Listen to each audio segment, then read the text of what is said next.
محمد ظہیر اوان صاحب جاننا چاہیں گے کہ جس اس ناگزیر دور میں اسد نہ بچائیں اور آج کل کے جو حالات ہمارے سامنے ہیں اس جذبے میں مشکلات تو ہیں ہی. نہیں سر، سب سے پہلے اجاز بھائی اس میں ایک چیز میں ایڈ کروں گا جی جی کہ سیاست جو ہے اس چیز کا نام ہے کہ جس میں لوگ اصلاح کے قریب ہوں اور فساد سے دور ہو جائیں. اور دوسری بات میں آپ کی سامنے دہراتا ہوں کہ جو عدل و معاشرہ اس وقت قائم رہتا ہے جب معاشرے میں عدل انصاف کی پاسداری. صحیح.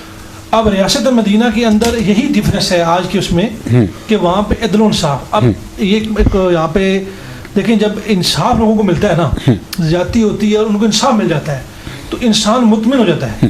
لیکن جب اس کو انصاف نہیں ملتا تو پھر وہ اپنا انتقام لینے کے لیے، اپنے اس حق کو لینے کے لیے پھر وہ پلاننگ کرتا ہے. اس پلاننگ میں وہ پھر جاتی بھی ہو جاتی ہے اس سے اور قتل و غارت بھی ہوتی ہے. تو معاشرے کے اندر اگر عدل و انصاف قائم ہو جائے تو معاشرہ قائم رہتا ہے. اب دوسری بات یہ ہے کہ دیکھیں میرا پارلیمنٹ میں جانا یا نہ جانا یہ میرے نزدیک اتنا اہم نہیں ہے.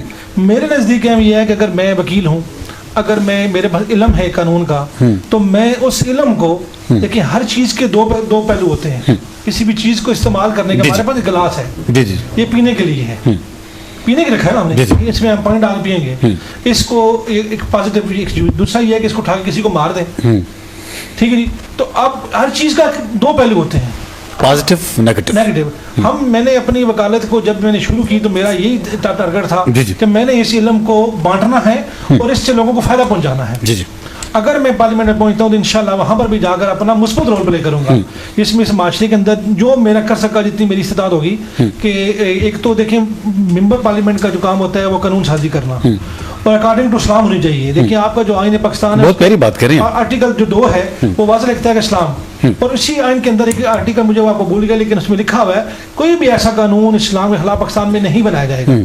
تو انشاءاللہ وہاں پہنچ کر بھی ہمارا کام یہی ہوگا کہ ہم عوام کی فلاح کے لیے کام کریں گے، اور یہی مقصد ہے، یہی ہونا چاہیے. اور یہی ایک ایسے ہمارے مفتی صاحب نے کہا کہ جو لیڈر ہوتا ہے جو اس کا کام یہی ہے کہ وہ اپنی اہلیت کے مطابق اور لوگوں کو فائدہ پہنچائے، نہ کہ وہ اپنے جناب موقع تو باکس پڑھتا رہے، اپنی جناب تجوریاں پڑھتا رہے. تو جب وہ تجوریاں پڑھے گا تو پھر وہ اس کے قابل نہیں ہے. ایک اور چیز یہاں پہ ملک صاحب نے محسوس کی ہوگی کہ یہاں پہ جو چناؤ ہوتا ہے پاکستان میں الیکشنز کا، جو جتنے بھی ہمارے جس جمہوریت کے ہم لوگ یہاں پہ بات کرتے ہیں، یہاں پہ گنا جاتا ہے، تولا نہیں جاتا میرے خیال میں. کیونکہ تولا میرے مراد ہے کہ جو علم والے جو لوگ ہوتے ہیں، جو صاحب بصیرت جو لوگ ہوتے ہیں، عوام کو ان کو کانفیڈنس ہوتا ہے. تو یہاں پہ کتنی مشکلات ابھی تک آپ نے فیس کی ہیں؟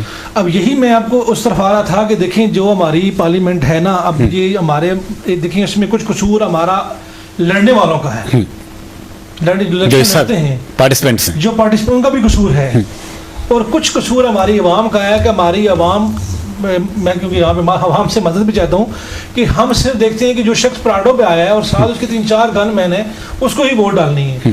ایک طرف عالم دین بیٹھا ہوا ہے، عالم دین ہے یا قانون کا طالب علم ہے، تو وہ اگر پیدل آیا یا گاڑی پہ نارمل گاڑی پہ آیا تو ہم اسے ترجیح نہیں دیتے.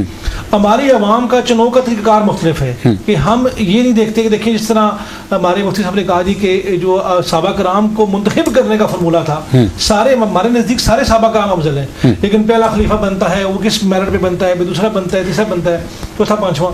اب وہ تقویٰ اور پرہیزگاری کی بنیاد پہ جو زیادہ بہتر متقی ہوگا. ٹھیک ہے جی. اب ہمارا ہاں یہ معیار مختلف ہے. عوام ووٹ کاسٹ کرتے ہیں بدماش بندے کو جو پراڈو پہ آیا 7 گن مین لے کے آئے. تو یہاں پہ عوام سے میری التماس ہے کہ آپ اپنی وہ جو اپنے لفظ بولا بصیرت سے اپنی سوچ سمجھ کے ڈالیں کہ کون سا بندہ منتخب ہونے کے بعد کام کرے گا اور کون تو جگہیں بھرے گا. اب اسی طریقے سے پارلیمنٹ کے اندر ایک ایسے شخص کو ہونا چاہیے جو میں نے ابھی آفٹر کارڈ جب پروگرام نہیں ہو تو میں نے بات کی تھی کہ علم والا ہو، اس کو دین کا علم بھی ہو اور دنیاوی علم بھی ہو. اور اسپیشلی میں سمجھتا ہوں وکیل اور مفتی ہو تو زیادہ بہتر ہوتا ہے، کیونکہ جی دونوں جو صاحبان ہوتے ہیں وہ وکلا اور مفتی صاحبان، ان کا کام ہی پارلیمنٹ میں ہے. اس کی وجہ یہ ہے کہ جب بھی قانون سازی ہوتی ہے کیونکہ انہوں نے قانون سازی کرنی ہے، لیکن ممبر پارلیمنٹ کا کام یہ نہیں کہ گلیوں میں جا گلیاں بھی کرائے. آپ کے آئین کے اندر، آپ کے کنسٹیٹیوشن کے اندر جو ممبر پارلیمنٹ کا کام ہی اسمبلی کے اندر قانون سازی کرنی ہے. اب ایک ایسا شخص جس نے میٹرک کی ہوئی ہے یا وہ جناب پیسوں کے لحاظ سے اس نے پیسے لگا کے آیا ہے تو وہ پارلیمنٹ کا ممبر بنا، اسے کیا پتا کہ میں نے جو قانون بنانا ہے وہ اسلام کے خلاف ہے یا اس سے لوگوں کو فائدہ ہو نہیں ہوگا. آپ کو پتہ ہے بہت سے قانون سازی ہوئی ہیں, اس پہ اعتراض بھی اٹھائے اور گئے. بڑی بات یہ ہے کہ جب ہمیں اتنا بھی آئیڈیا نہیں ہوتا کہ ہم نے پڑھا ہی نہیں ہے, پڑھا ہی نہیں ہے, ہمارا مقصد یہ ہوتا ہے کہ جا کے پیسے کمائیں. اور اجازت نہیں, بلکہ ان میٹرک کیے ہوئے شخص کو جو ممبر پارلیمنٹ بن گیا, انہوں نے وکیل رکھے ہوتے ہیں آگے, انہیں وکیلوں سے کہتے ہیں آپ ڈرافٹ بنا لیں یا اپنے کو بندے رکھو. تو میں سمجھتا ہوں کہ ایک آج کے حالات کے مطابق جو پارلیمنٹ کے اندر دین کے علم رکھنے والا شخص یا جو آپ کا لاہ پاکستان اس کا علم رکھنے والے شخص کو ہی ممبر پارلیمنٹ بنا. کیونکہ جب پاکستان بنا تھا تو قاضی اعظم رحمۃ اللہ نے جو پاکستان بنا تھا وہ بھی تو لائر تھے.